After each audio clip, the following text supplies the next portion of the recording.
Friedrich Nietzsche believed that most people would never find true happiness, not because life is inherently cruel, but because they lacked the strength to create meaning for themselves. In his view, weak people are those who conform, who rely on external validation, and who avoid discomfort at all costs. He saw these qualities as barriers to true fulfillment, because happiness, according to Nietzsche, is not something that is handed to you. It is something that must be earned through struggle, self-overcoming, and the will to power. Most people equate happiness with comfort, pleasure, and security. They believe that avoiding pain and seeking out ease will bring them contentment. Nietzsche rejected this idea entirely. He saw happiness as something deeper, something that comes not from passively receiving, but from actively striving. He believed that those who constantly seek comfort and avoid hardship are doomed to live mediocre, unfulfilled lives. They never test their limits, never rise above their circumstances, and never experience the kind of growth that leads to true happiness. Weak people, in Nietzsche's view, are those who blame external forces for their suffering rather than taking responsibility for their own lives. They believe the world owes them happiness, that their struggles are the fault of society, fate, or other people. This victim mindset, he argued, keeps them trapped in resentment and stagnation. Instead of using adversity as fuel for self-improvement, they wallow in self-pity. They expect life to be fair, and when it is not, they grow bitter. But Nietzsche saw struggle as an essential part of life, something to be embraced rather than avoided. He also believed that weak people are controlled by herd mentality. They follow the crowd, adopt popular opinions, and seek validation from others instead of thinking for themselves. They are afraid to stand alone, afraid to challenge the status quo, and afraid to be different. Nietzsche despised this kind of conformity because it stifles individuality and prevents people from becoming who they truly are.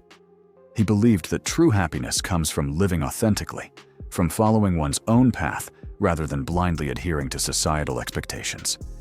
Another reason weak people will never be happy, according to Nietzsche, is that they rely on external sources for their sense of worth. They seek approval from others, measure their success by societal standards, and fear rejection or criticism. But this dependency makes them slaves to the opinions of others. They never develop inner strength because they are too focused on pleasing everyone around them. Nietzsche believed that happiness comes from self-mastery, from the ability to be independent, to think for oneself, and to act without needing approval.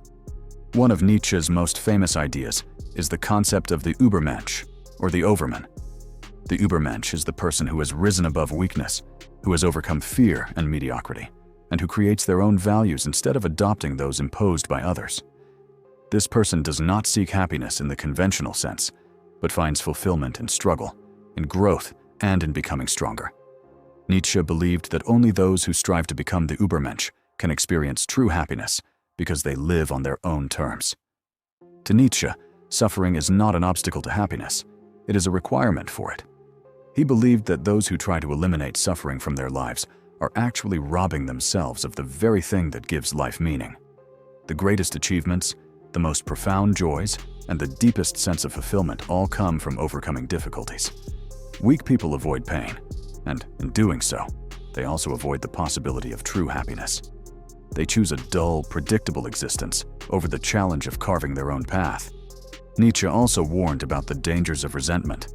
Weak people, he argued, often become resentful toward those who are stronger, more successful, or more independent. Instead of improving themselves, they criticize and tear down others.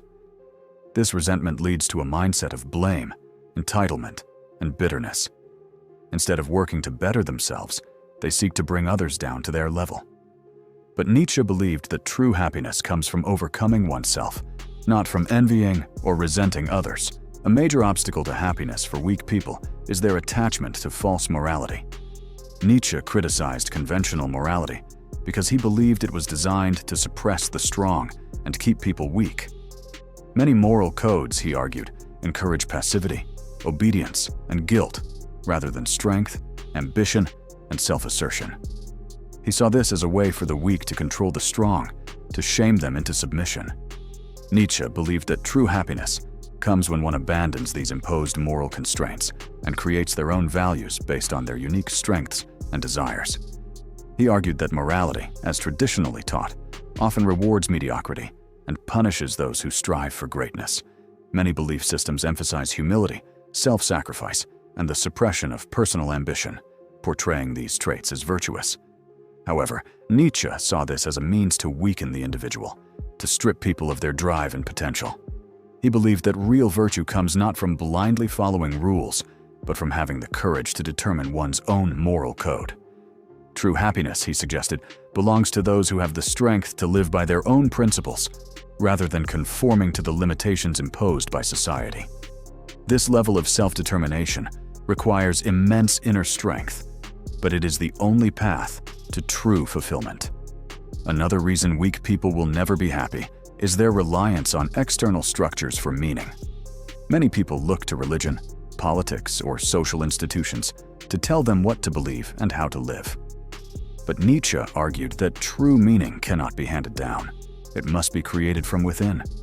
He famously declared that God is dead, not as an attack on religion itself, but as a challenge to people to take responsibility for their own beliefs and existence. He believed that those who rely on external authority for meaning are weak because they have not taken the time to explore their own potential.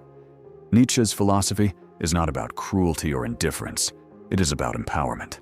He wanted people to realize that they have the power to shape their own lives, to rise above their circumstances, and to find fulfillment in their own way. He saw weakness as a mindset, a choice to remain passive rather than take control of one's destiny. Those who reject weakness, who embrace struggle, who seek self-improvement rather than comfort, are the ones who will experience real happiness. One of the most powerful ideas Nietzsche presented is the concept of amor fati, or love of fate. He believed that rather than resisting life's hardships, one should embrace them fully. Everything that happens, whether good or bad, should be accepted as part of the journey. This mindset transforms suffering into a source of strength. Weak people resist their fate, complain about their circumstances, and wish things were different. Strong people accept reality, adapt, and find meaning in every experience.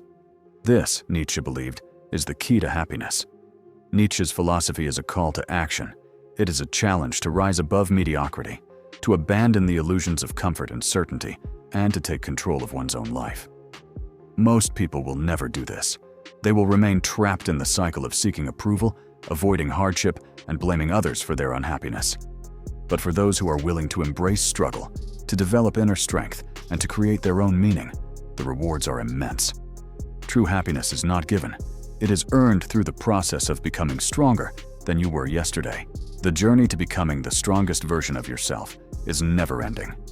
It requires persistence, courage, and an unshakable belief in your ability to evolve. Those who choose this path will not only find happiness, but will also inspire others to rise above their limitations. The choice is yours. Remain weak and unfulfilled, or embrace the challenge of becoming truly strong. True transformation requires endurance and perseverance. The path to self-overcoming is not meant to be easy, but those who walk it will experience a depth of life unknown to those who remain stagnant. In struggle, in resistance, and in relentless self-improvement lies the key to happiness. Now, the only question that remains is, will you rise, or will you remain among the herd?